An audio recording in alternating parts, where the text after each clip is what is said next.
akamaro k'ubutumwa bw'ubugorozi n'ivugurura bwaje bukenewe rwose buwembura imitima yari yarabye bugakiza imibiri yamunzwe n'indwara.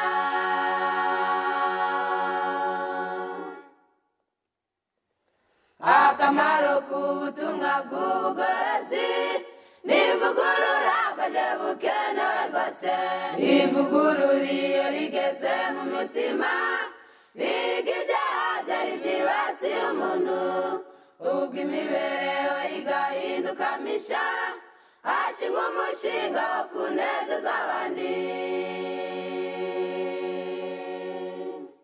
Turabaramukije mwese mu izina rya Yesu. Uyu ni umwanya mu kurikirana ibiganiro by'ababwiriza ubutumwa bivugura n'ubugorozi uwo muri kumwe n'Ibyiringiro William. Reka rero mbere yuko tugira ibyo tuvuga tubanze twerageze Imana dusenge. Urakoze mubyeyi wacu dukunda cyane uri mu ijuru, turagushimiye cyane kuko waturindiye ubugingo tugeje muri aya masaha turi bazima. Tugushimiye ibyiza udukoreye, tugushimiye kutugejeje uyu mwanya, izina ryawe rihabwe icyubahiro. Ubwo wabanye natwe mu bihe byose utwemereye kongera kuboneka n'imbere yawe uyu mwanya, turagusabye cyane ngo tubabarire ibyaha, duhe imbaraga dushoboza kubana nawe, tunganye intekerezo n'imigambi udushoboza kugera ku rugero ushaka. Ijambo ryawe rituyobore kandi buri wese utega amatwi ugenderera umutima we ngo buri wese ashobore kumva no gusobanukirwa, uduhe ibikwiriye tugusabye mu izina rya Yesu. Reka rero dushimire Imana kuko itugejeje uyu mwanya, itugiriye neza kuko iduhaye amahirwe akomeye yo kubaho. Ubu n'ubuntu bwayo bukomeye tugize, reka tubishimire Imana ngo izina ryayo rihabwe icyubahiro. Tugiye kuganira rero ijambo ry'Imana ritubwira ngo kwizera kuzima. Muri iki kiganiro cyacu turagerageza kurebera hamwe ingingo zitandukanye ziranga uku kwizera kuzima. Kwizera ni ibintu abantu bose bavuga kandi birashoboka ko bagerageza uko bashoboye kose kugira ngo nibura babyigishe babivuge, ariko turashaka kureba neza uku kwizera kuzima. Ese kwaba kumeze gute? Kwizera kuzima kurangwa n'ibiki kugira ngo dushobore gusobanukirwa ibyo ari byo. Muri iki kiganiro turagerageza kurebamo ingingo zitandukanye.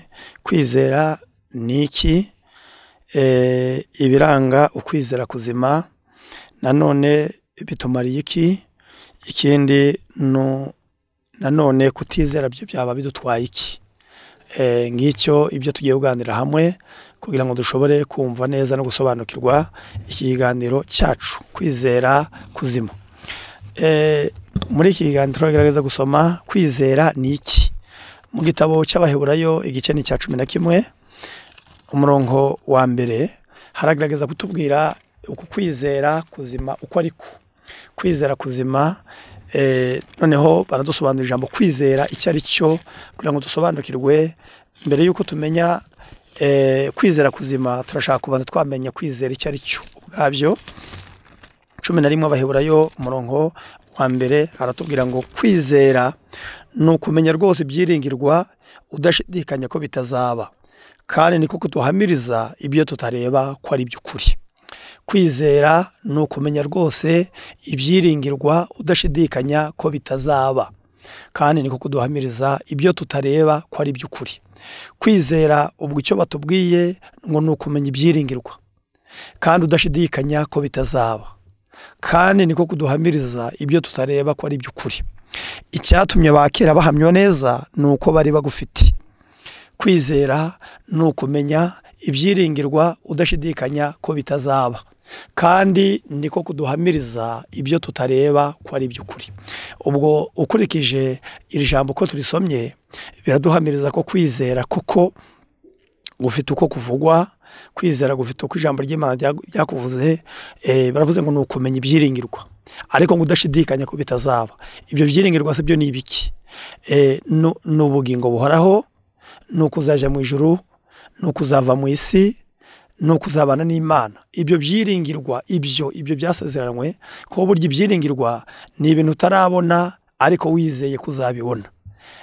Ibyo wiringijwe mu gitabo cya Tito igice ni cya mbere umurongo wa 2 haratubwira ngo niringiye kuzabona ubugingo buhoraho iby'Imana itabasha kubeshya yasezeranye. niringiye kuzabona ubugingo buhoraho ubw'Imana itabasha kubeshya yasezeranye. Noneho burya kwizera ni ukumenya ibyiringirwa udashidikanya ko bitazaba, kandi niko kuduhamiriza ibyo tutareba ko ari by'ukuri. Ku murongo wa 5 haratubwira hati kwizera niko kwatumye Enoki yimurirwa mu ijuru ngo adapfa, kandi ntiyaboneka kuko Imana yamwimuye. Kwizera abatubandirije bose, abantu bagiye bakiranukira Imana bakayikorera, bashobojwe n'ibyo byose no kwizera. Kwizera ngo ni imwe mu ntambwe nzima ikenewe ku muntu wese ushaka kuzabona ubugingo buhoraho. Noneho baravuze ngo abakera yaba Enoki yajyaga mu ijuru adapfuye, ariko icyabimushoboje ni ukwizera. Noneho tumaze kumva ko kwizera icyo ari cyo ni ukumenya ibyiringirwa udashidikanya ko bitazaba, kandi niko kuduhamiriza ibyo tutareba ko ari iby'ukuri. Noneho ese byaba noneho ibiranga uko kwizera kuzima. Iyo umuntu afite kwizera kuzima, ubundi uku kwizera ngo ni amaso y'umwuka ashobora kukwereka ko Imana iri hafi yawe. Ni ijisho ry'umwuka iri kwiringiza amasezerano y'Imana atarasohora, ariko ukemera ko ayo masezerano ari ayawe. Kwizera bwa mbere ko Imana ihari, ukizera ko ifite ubushobozi, ukizera ko Yesu yaje gupfa ku bwawe, kandi ko ubushobozi afite ari ubwo icyaha. Noneho uko kwizera izo mbaraga niko kuzima dukeneye. Ni ukwizera n'amaso n'imbaraga idushoboza guhanga amaso ibitagaragara. Ko no kwizera ngo ni ijisho ry'Imana rireba ibitagaragara. Mu gitabo cy'Abaefeso nkiri kuri iyi ngingo ya mbere, Abefeso igice cya mbere ku murongo wa 15 haratubwira ati nanjye maze kumenya uburyo mwizera Umwami Yesu mugakunda abera bose, mbashimira Imana urudaca, nkabasabira uko nsenze, kugira ngo Imana y'Umwami wacu Yesu Kristo ariyo data wa twese w'icyubahiro ibaho umwuka w'ubwenge no guhishurirwa bitume muyimenya. Uyu mwuka w'ubwenge no guhishurirwa nibyo bita kwizera. Baravuze ngo bitume muyimenya, ngo amaso y'imitima yanyu abone uko ahweza, mumenye ibyo mwiringizwa n'iyabahamagaye, mumenye n'ubutunzi bw'ubwiza bw'ibyizaragabera. Aha hatubwiye ko abantu bose ku isi barasabwa bwa mbere ko guhabwa uyu mwuka w'ubwenge no guhishurirwa bigatuma bamenya Imana. Noneho amaso y'imitima akabona uko ahweza, kugira ngo babone ibyo biringizwa n'iyabahamagaye. Ibyo wiringizwa, ibyo ureba abandi batabona, ibyo ubona ko bizaza abandi batarabibona, bitari byasohora, iryo jisho ribireba niryo bita kwizera. Uko kwizera niyo ntambwe nzima umuntu wese azaba kugira. Nta wizera ibyo amaze kubona, ahubwo yizera ibyo atarabona, akizera ko byanze bikunze wabisezeranya atabeshya, kandi ko bizasohora igihe cyabyo nikigera. Ibyo muzabisoma mu ijambo ry'Imana. Tubwira ko ku kwizera ni intambwe nzima yagenewe abantu b'Imana bazajya mu ijuru, kandi bashobora kuzatsinda uru rugamba rw'iby'umwuka. Birasabwa uku kwizera. Ngaho noneho ku kwizera ni icyo bitumariye. Bwa mbere tutaragira ku cyo bitumariye, turabona abambere bose batubanjirije bagiye batsinda. Nta kindi cyabashoboje kurwana iyi ntambara ni ukwizera. Mu gice cya kiriya gice cya 11 cy'Abaheburayo haratubwira imwe mu ntambara ikomeye abantu b'Imana bagiye barwana. Abakiranutsi bose dusoma muri Bibiliya, yaba Nowa wubatse inkuge imyaka 120, nta kindi cyamushoboje ibyo kwari ukwizera ko Imana ibyo yavuze izabisohoza. Ibyo byamuteye kureka ibindi bimunezeza, yemera kubaka inkuge, abandi bose bamuseka. Imyaka 120 yose arayirangiza, asoza urugendo rwe. Icyamushoboje kubaka inkuge no kwizera. nanone iyo dukurikiranye mu ijambo ry'Imana hatwereka ko uku kwizera ntabwo kwagarukiye aho gusa, ahubwo hari n'abandi. Enoki wajanywe mu ijuru adapfuye ngo yabishobojwe no kwizera. Kwizera niko kwatumye Enoki yimurirwa mu ijuru ngo adapfa, kandi ntiyaboneka kuko Imana yamwimuye. Kwizera niko kwatumye aravuze ngo Aburahamu abo musuke mu gihugu yasezeranijwe, yahamagariwe kuja mu gihugu cy'Ikanani. Ariko nanone ngo uku kwizera kumushoboza kubana mu mahema. Umurongo wa 8, kwizera niko kwatumye Aburahamu yumvira Imana imuhamagariye kuja aho yaragiye kuragwa, nuko agenda nk'utaza aho aja. Kwizera niko kwatumye abumusuhuke mu gihugu yasezeranijwe, akaba nk'umushyitsi muri cyo, akabana mu mahema na Isaka na Yakobo, abaraganywe nawe ibyo byasezeranijwe, kuko yatekerezaga umudugudu wubatswe ku mfatiro uw'Imana yubatse kawurema. Kwizera kwatumye Aburahamu yasezerana igihugu cy'Ikanani, akigezemo yumva ataragira iwabo, yumva akiri umusuhuke n'umwimukira, yumva aho atari iwabo, ngo yemera kubana mu mahema na Isaka na Yakobo. Yari afite umutungo uhagije, ariko ntibigeze umutwara umutima, ngo yatekerezaga umudugudu w'Imana yubatse kawurema. Ayo maso yatumaga ayarenza uwo mudugudu yasezeraniwe, igihugu yahawe nka gakondo, maze bigatuma areba ahatagaragara. Ayo maso nayo kwizera niyo yamushoboje ibyo. Hirya murongo wa 20, uwo murongo wa 11, kwizera niko kwatumye na Sara abashishwa gusama inda nubwo yaracuze, kuko yatekereje ko yasezeranije ari yo kwizerwa. Umva ko uyu Sara nawe yarageze mu myaka 90, Aburahamu ageze mu myaka 100, babyara umwana baracuze. Mu by'ukuri ibimenyetso byo kubyara ntabyo akigira, ariko uko Imana yahageze ikamubwira ngo ngiye nkikuzabyara, yizeye ko Imana itajibeshya. Uko kubyemera byatumye igihe kigeze yabonye umwana. Ngo abashishwa gusama inda ntabwo ari ubushobozi, ari amaraso n'umubiri bya Sara na Aburahamu byabyaye Isaka, ahubwo ni umwana wo kwizera. Kuko Imana yabisezeranye byari ngombwa ko ibisohoza. Noneho umuntu wese wabibonye byatumye yizera. Uyu Sara nawe ngo abashishwa gusama inda, yarameze nk'igiti, ibimenyetso byo kubyara byararangiye, yaracuze. Ubwo ibi biduha urugero ko iyo wizeye Imana ntushidikanye, iby'Imana yavuze byanze bikunze izabisohoza, nubwo byatinda imyaka ikirenga. Kubo kwizera uwabisezeranije ntabwo abeshya, nuwo kwizerwa. Yarabivuze mu gitabo cyo kubara ngo Imana si umuntu ngo ibeshye, kandi si umwana w'umuntu ngo yicuze.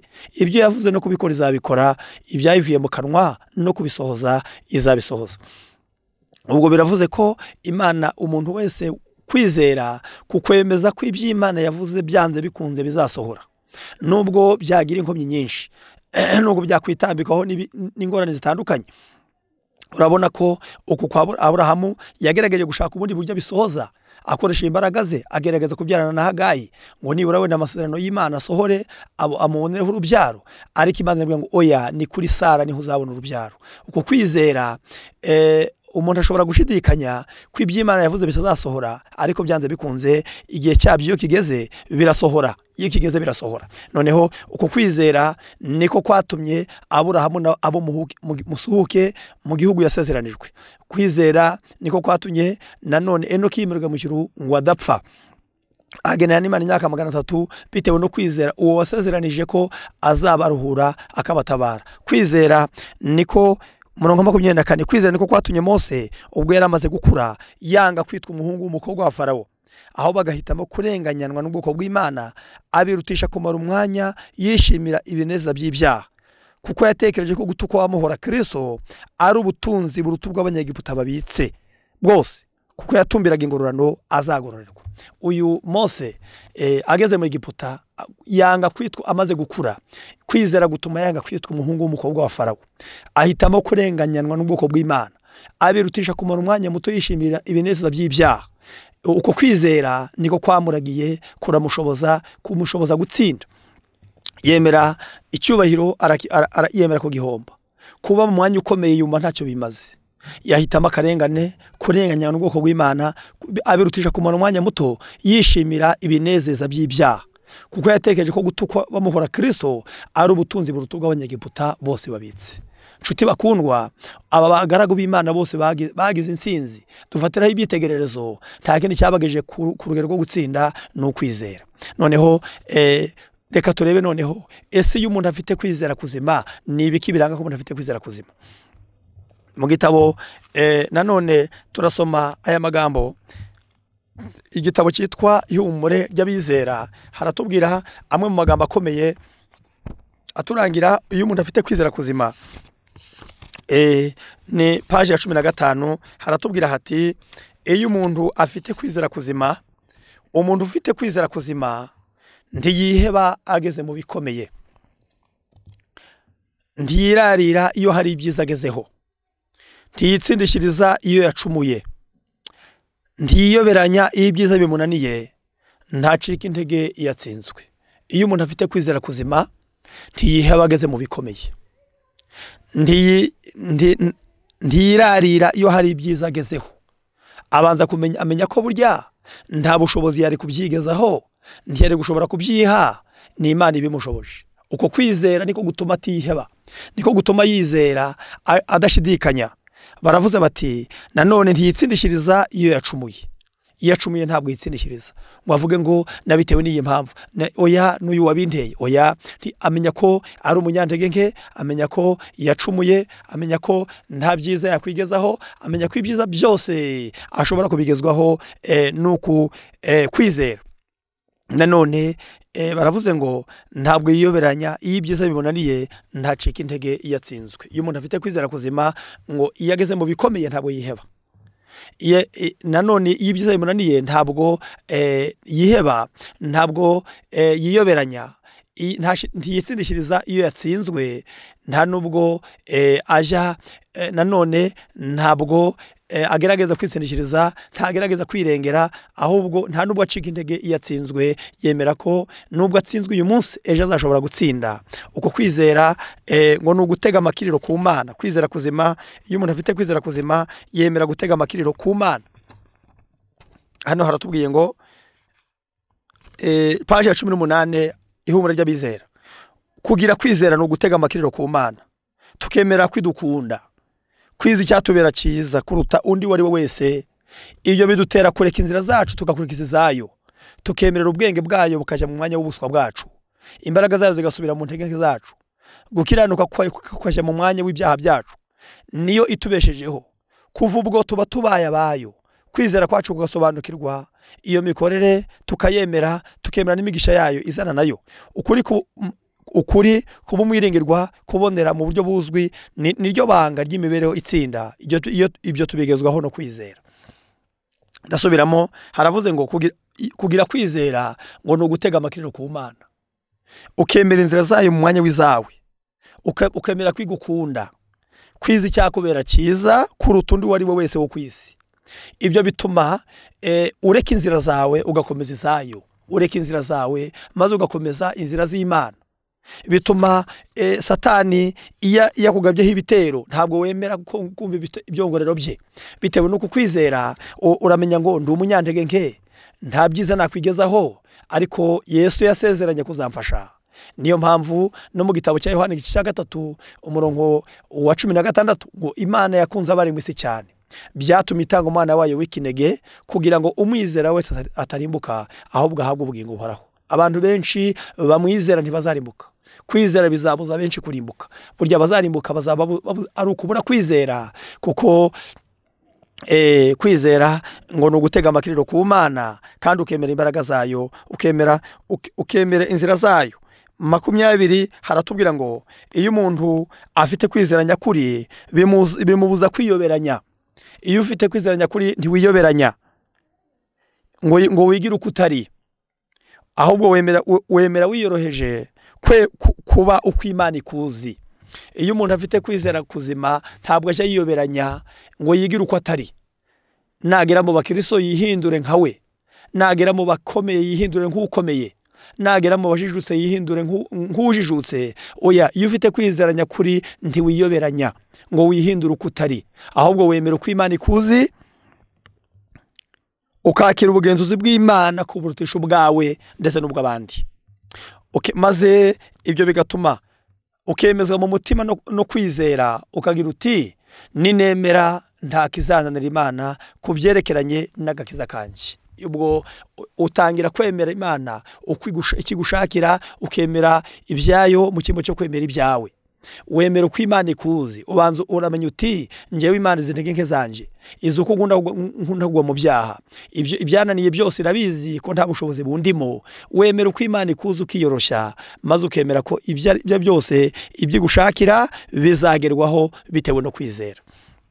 Noneho uku kwizera kuzima niko kugushoboza kukurinda kwirarira, bikurinda kwigira uko utari, bikurinda kwifata mu rwego utarimo, ahubwo wemera inzira zayo, ukemera inama zayo, ukemera ibyo yavuze ukabyakira, kuko uwabivuze yarabisezeranye kandi azagushoboza kubigeraho. Noneho uko kwizera se bitumariye iki? Bwa mbere kwizera biturinda nanone kwiheba tugeze mu bikomeye.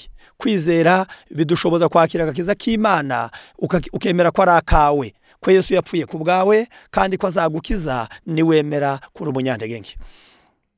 Icya kabiri, uko kwizera nibyo bituma usingira amasezerano, bigatuma udatwarwa n'ibya none, umenya ko ari iby'igihe gitoya, ukamenya ko hari ibindi bizaramba, bigatuma ubihanga amaso. N'Abakorinto ba 2:4 umurongo wa 18, natwe ntitureba kubiboneka, ahubwo tureba kubitaboneka, kuko ibiboneka ari iby'igihe gito, naho ibitaboneka bikaba iby'iteka ryose. Nubwo waterwa n'ibihe bibi, waba ugowe n'umubiri, intege z'umubiri zagufashe, watewe no gucogora, umenya ko hari isezerano ry'Imana ryo kuzagera ku nsinzi. Niyo igice cya 19:25 haravuze ngo ariko nje ubwanjye nzi ko umucunguzi wanjye ariho, kandi ko amaherezo azahagarara mu isi, kandi uruhu rwanjye nirumara kubora nzareba Imana mfite umubiri. Ibyo byabushoboje Yobu kuvuga ibyo. Umutungo we wanyazwe, abana be bapfuye, ubuzima bwe bumuguye nabi, umugore we yamwihakanye, inshuti zamuvuyeho, yaravuze ngo ariko nzi ko umucunguzi wanjye ariho. Iyo umuntu afite kwizera, nubwo abantu kwisi bose nta numwe wakwitaho, umenya ko hari Imana ifite ubushobozi bwo kwitaho. Kabiri, nubwo wahura n'igihe cy'ubukene, uyu munsi wa none wacuruje ntiwunguka, umenya ko byanze bikunze Imana izita ku buzima bwawe, kuko yasezeranye ngo izagufasha nubwo uko waba umeze kose. Mu gitabo cya Zaburi haravuga ngo nari umusore none ndashaje, sinabona umukiranutsi aretswe, cyangwa urubyaro rwe rusabiriza ibyo kurya. Uko kwizera mu by'ukuri niko kwa mbere kudufitiye umumaro.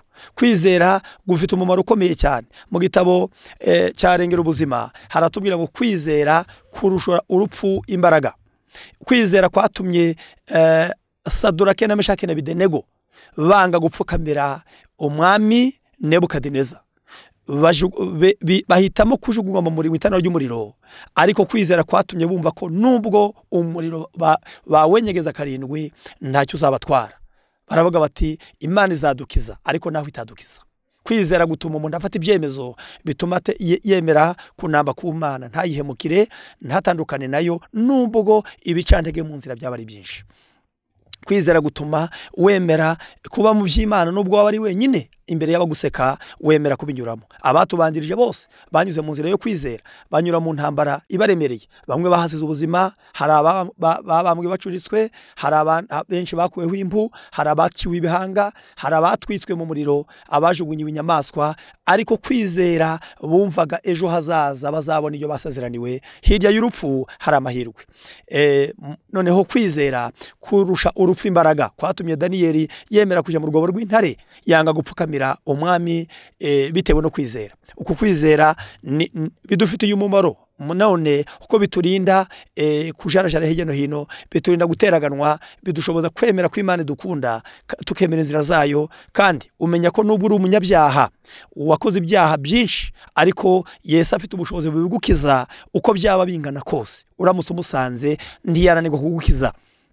Yakijije umugore wari umaze imyaka 38 arwaye, ariko aramukiza amukozeho gusa. Yakoze kuri Yesu ku myenda ye, yarakize kubwo kwizera, ngo yahise akira aba muzima. Kwizera niko kwatumye nanone abandi benshi bari barwaye bamaze imyaka myinshi barwaye nanone uriya yaramaze imyaka 12 arwaye ari mu mugongo niwe navugaga nano hariho n'ikirema cyari kimaze imyaka 38 kimerewe nabi ariko kwizera kwarabakijije hari ababembe benshi bari barahawe akato kubo kwizera baravuga bati Yesu ndamutse mukozeho gusa mubonye ngeze umugisha wo kumugeraho nakira nawe afite ubushobozi bugukiza uko ibyaha byawe byabingana kose uramutse wemeye kumutegaho amakiriro ukemera kumusanga wemeye ibyaha byawe ukizera ko yabishobora nawe yagukiza ibyo bifite umumaro muri ubu buzima haba mu migisha y'ubuzima bwa none ndetse n'ubwahazaza kwizera ni kimwe mu by'ingenzi dukeneye niba dushaka kuzabona ubugingo buhoraho noneho bidutwaye iki noneho se kutizera byo byaba bitwaye iki mu gitabo cy'Abaheburayo igice 11 umurongo wa 5 haravuze ngo ari kutizera no murongo wa 6 ari kutizera ntibishoboka ko ayinezeza kuko wegera Imana akwiriye kumenya kwiriho kandi kagororera abayishaka kwizera utizera ntibishoboka ko ayinezeza iyo umuntu abuze kwizera burya kwizera ni imwe mu gitabo cy'ihumure ry'abizera page ya 60 haravuze hati 62 kwizera niryo dirisha n'umuyoboro umuntu areberamo amasezerano y'Imana ibana nkubone umuntu wese ushaka kuba umwana w'Imana agomba kwirinda kuba mu isi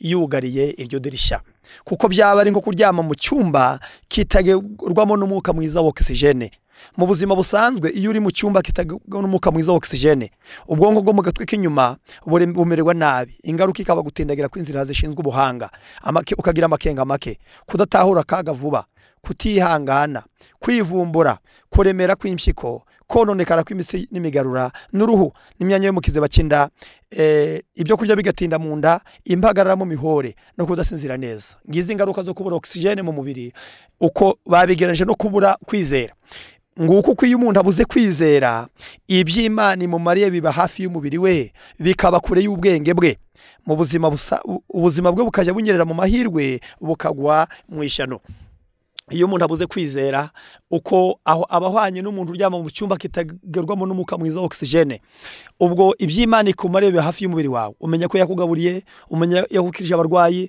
umenya ko hari n'abandi yatabaye ariko kwizera kwa ugashidikanya ntiwemere ko iby'Imana yavuze ari by'ukuri kutizera rero nakaga baravuze ngo utizera ntibishoboka ko ayinezeza iyo umuntu abuze kwizera mu gitabo cya Yakobo reka iyi ngingo turangirijeho tuyumve iyo umuntu kutizera nakaga gakomeye umurongo wa 5 w'igice cya mbere cya Yakobo ariko rero asabe yizeye ntacyo ashidikanya kuko umuntu ushidikanya ameze nk'umuraba w'inyanja ujanwa n'umuyaga ushushobikanywa umeze atyo ye kwibira ko azagira icyahabwa n'Umwami Imana kuko umuntu w'imitima ibiri anamuka mu nzira ze zose iyo umuntu ashidikanije ngo abameze nk'umuraba wo mu nyanja ushushubikanywa ujanwa n'umuraba wo mu nyanja mu gitabo cyo kugana Yesu mu cyigisho giheruka harimo amagambo akomeye ngo iyo dushidikanije ko Imana idukunda tugatangira kutizera amasezerano yayo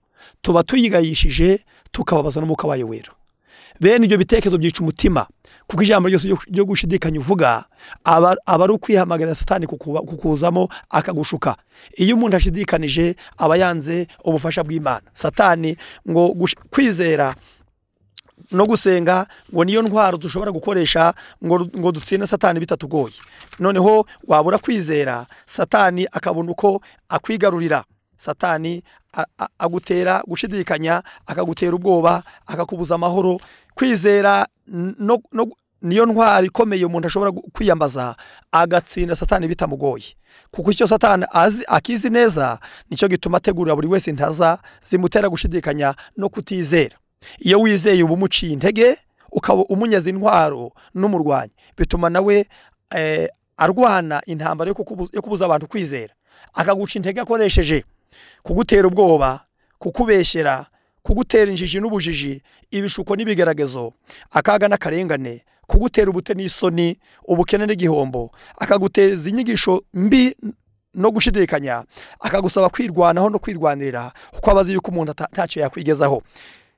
Ukitira uturimo twiza, kwishushanya no kwigereranya n'abeza, gutubura ibibi wakoze, kukwereka ibyakunaniye n'ibyaha bishya. Izi ni intwaro Satani aguteza ubwoba, akagutera gushidikanya, akakwereka ibyaha byawe birenze urugero kutashobora kubikira. Niyo wasenga akajya kongorera ngo ntacyo bikumariye. Satani abashaka kukura amaso yawe ku rukundo rw'Imana no ku burinzi bwayo, ngo urebe ku ntege zawe imbaraga za Satani, maze kwizera kugucike bitaruhanije, maze we gutega amakiriro ku Mana, ugacibwa intege n'ukuri, ugahahamurwa n'imbaraga n'uburiganya bwa Satani. Satani ngo icyabagambiriye kuri ibi ngo ni ukugutera ubwoba, kuguhahamura, kuguteza inshuti mbi n'abantu babi, kuguteza ubwoba, ubukene n'igihombo, akaga n'akarengane n'ibigaragazo bitandukanye, kugira ngo amaso yawe yakure kuri Yesu, wirwanirire, wihanga amaso, kandi azi ko ntacyo uzashobora gukora na kimwe. Niyo mpamvu dukwiriye gusaba Imana ikaduha kwizera. Abatagufite basaba Imana ibibahe kugira ngo ibarinde gushidikanya. Gushidikanya bituma iby'Imana bikuba hafi ariko ntiwemere kubifatisha amaboko yawe. Kutizera bituma ibyaha byawe wumva bitazakira. Kutizera bituma uhorana amaganya n'umutima uhagaze. Kutizera bituma ubura amahoro n'icyerekezo kizima. Ariko kwizera niko kwa mbere kudushoboza kwemera guhomba ibyo mu isi, ibikunezeza, cyaba icyubahiro n'ibindi, kuko ubuzi ko hari ibindi uzabona uzagororerwa biruta ibyo ngibyo. Reka rero natwe dusaba Imana idushoboze uku kwizera kuzima, izatugeze ku rugero rukwiriye, iturinde gushidikanya, kwizera kutubere ibyo kurya bizadutunga muri uru rugendo. Tubisabirane twese, Imana ibidushoboze mu izina rya Yesu. Akamaro k'ubutumwa bw'ubugorozi n'ivugurura bwaje bukenewe rwose, buwembura imitima yari yarabye, bugakiza imibiri yamunzwe n'indwara.